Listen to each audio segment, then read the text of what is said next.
خاص صاحب جرمنی آنے سے پہلے پاکستان میں ہم ہاسٹل احمدیہ ہاسٹل میں وہاں پہ تھا. وہاں پہ ایک وکیل صاحب تھے احمدی، وہ ہاتھ بڑا اچھا دیکھتے تھے. تو انہوں نے میرا ہاتھ دیکھا، انہوں نے کہا آپ بیرون ملک ضرور جائیں گے. تو میں نے اس وقت ذہن میں بھی نہیں آ سکتا تھا کہ میں باہر جاؤں گا.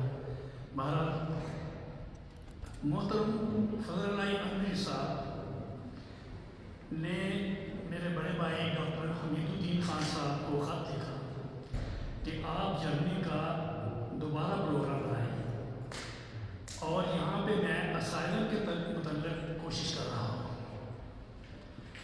اپنے ایک بھائی کو بھی ساتھ لے آئے، وہ خاکسار بھائی ان کے ساتھ تھا. ہم 1974 کو فرینکفورٹ پہنچے. ایئرپورٹ پر ٹیکسی لی اور اس کو بابن ہاؤزن اسٹراسے کے متعلق ایڈریس دیا کہ وہاں پہ ہم نے جانا ہے.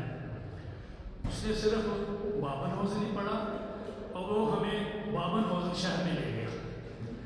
اور وہاں پہ وہ کہنے لگا ڈرائیور کہ ہمیں مجھے کوئی منارہ نظر نہیں آ رہا. ہم نے کہا تھا ہمیں مرشے میں جانا ہے، گول مرشے میں.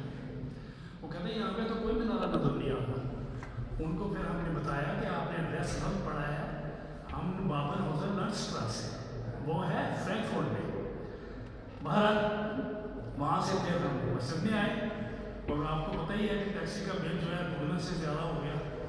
اور جب ہم انٹر ہوئے تھے محترم فضل اللہ احمدی صاحب باہر آئے اور ان سے پھر یہ کہا گیا کہ اس طرح ہوا ہے یہ واقعہ. تو ڈرائیور سے انہوں نے بات کی، جرمن کو نہیں آتی تھی اس وقت. تو انہوں نے کہا کہ اس طرح کریں، دونوں کا قصور ہے، اس لیے آپ یہ جو بل ہے اس کو 50-50 کر دیں. تو اس طرح پھر وہ 50-50 ہم نے طے کی. یہ سب سے پہلا جو ہے ہمارا تجربہ ہمارا یہاں پہ آپ پہنچنے کا. اس کے بعد پھر میں جب دروازہ مسجد کا کھولا تو سب سے پہلے آگے جو محمد اسماعیل نوری صاحب جو ہے انہوں نے ویلکم کیا. سلیپنگ سول میں تھے، کاربن سونے کا وقت تھا اس وقت. انہوں نے ان سے سب سے پہلے ملاقات ان سے ہوئی. اگلے دن جمعہ تھا اور وہاں پہ پھر دوست 15-20 کے قریب دوست تھے جو جمعہ کے لیے تشریف لائے تھے. اس میں سے ایک دوست میرے جو ہاسٹل میں میرے ساتھ لاہور میں رہتے تھے وہ مجھے نظر آئے. تو وہ مجھے پھر اپنے ساتھ لے گئے اور ہفتے کے بعد ہی انہوں نے اپنا ہاتھ واقع میں جیولری کا اسٹال لگتا تھا، آپ وہ لگاتے تھے تو ساتھ ہی 2 میٹر کا مجھے بھی لگا دیا. تو اس طرح ہفتے کے بعد ہی رات کے قدر سے روزگار شروع ہو گیا اور 9 مہینے کے بعد پاکستان گیا، پاکستان شادی کی. اس کے بعد پھر فیملی کے ساتھ یہ سفر جو ہے شروع ہو گیا. یہاں پہ ایک واقعہ تھا کہ کلبل سینما جو تھا وہاں پہ ایک ہی سینما تھا، وہاں پہ فلم کے لیے جاتے تھے. تو فضل اللہ احمدی صاحب نے میری ڈگری لگائی کہ وہاں پہ جاؤ اور نوٹ کرو کہ کون کون احمدی صاحب پہ گیا ہے. تو میں نے بڑا مشکل تھا یہ میرے لیے. تو میں کلبل سینما کے پاس کھڑا ہو گیا اور پودے میں نام لکھنے شروع کر دیے. جو پودے ہوا تھا نا وہاں پہ ٹربل ہوتا ہے، اس میں لوگ باہر آئے تو اس میں مجھے پتہ چلا کہ کون. تو وہ میں نے جا کے پھر انور صاحب کو بتایا. تو انور صاحب نے ان کو بلایا. تو اس کے بعد وہ دوست جن کے نام میں نے لکھے تھے نا ان کو پتہ چل گیا کہ میں نے لکھے ہیں. وہ میرے ساتھ جیسے بولنا انہوں نے بند کر دیا تھا. وہاں یہ بھی تھا. دوسرا یہ ہے کہ حضرت خلیفۃ المسیح ثالث رحمہ اللہ تعالیٰ 1976 میں جب تشریف لائے تو مسجد نور میں ایک نشست ہوئی. اس میں یہ تھا کہ اسائلم کے کیس ہمارے بہت زیادہ ریجیکٹ ہو گئے تھے. ایک سوال کیا گیا کہ حضور یہاں پہ تو بہت حالات تنگ ہیں، ریجیکٹ ہو رہے ہیں کیس، واپس بھیجنے کا بھی وہ سوچ رہے ہیں. تو حضور نے فرمایا آپ کو کوئی واپس نہیں بھیجے گا اور خدا کی تقدیر آپ کو یہاں پہ لے کے آئی ہے، آپ یہی لیں گے. یہ ابھی تک میرے الفاظ جو ہے میرے ذہن میں اور خدا کا فضل ہے. دیکھیں تو کس طرح خلیفہ وقت جو خلیفہ حضور اقدس کے الفاظ ہیں پورے ہو رہے ہیں.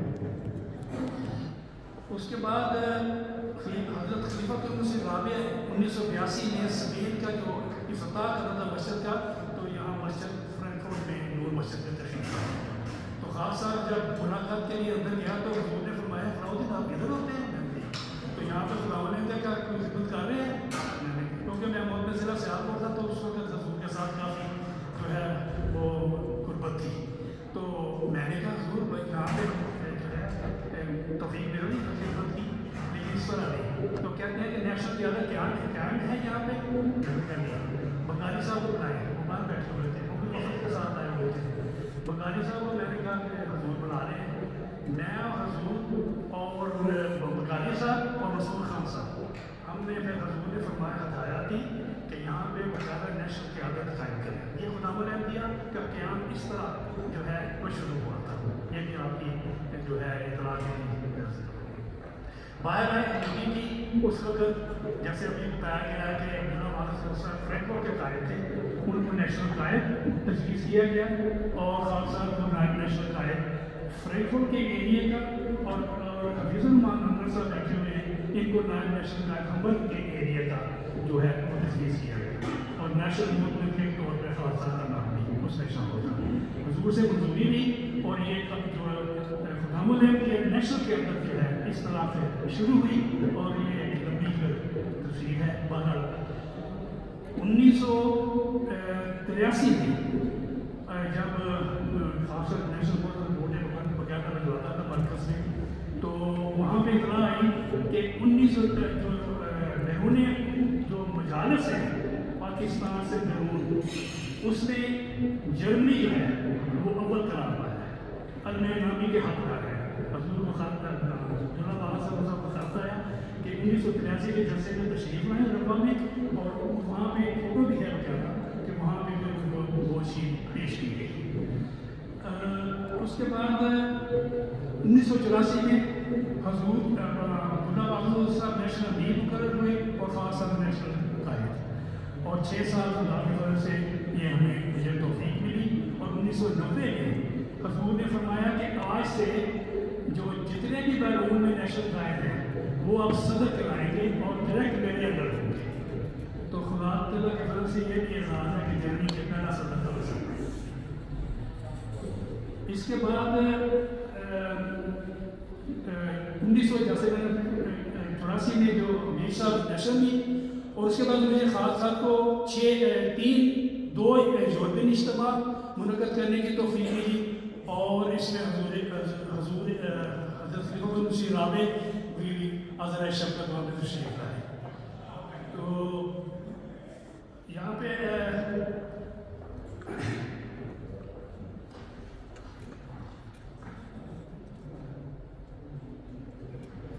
اس کے بعد پھر اللہ تعالیٰ کے اتنے فضل ہوئے کہ وہ انگیز ہیں. خاص صاحب کو 50 سالہ دور میں اللہ تعالیٰ کا محض یہ فضل ہے کہ مسلسل مجھے خدمت کی توفیق ملی. اور اس میں سب سے پہلے جیسے میں نے عرض کیا ہے صدر خدام الانبیاء 6 سال اور اس کے بعد نیشنل سیکرٹری اشاعت وقف نو رشتہ داتا لوکل امیر اور عرصہ سے خدا کے فضل سے زینیہ اللہ فرینکفورٹ کی خدمت جو ہے مثال. یہ بات اللہ تعالیٰ کا فضل ہے کہ 50 سالہ دور میں اللہ تعالیٰ نے مجھے توفیق بخشی کہ میں نے اپنی استطاعت کے مطابق اپنا خدمت کی. اللہ تعالیٰ نے اس کو قبول فرمائے. آپ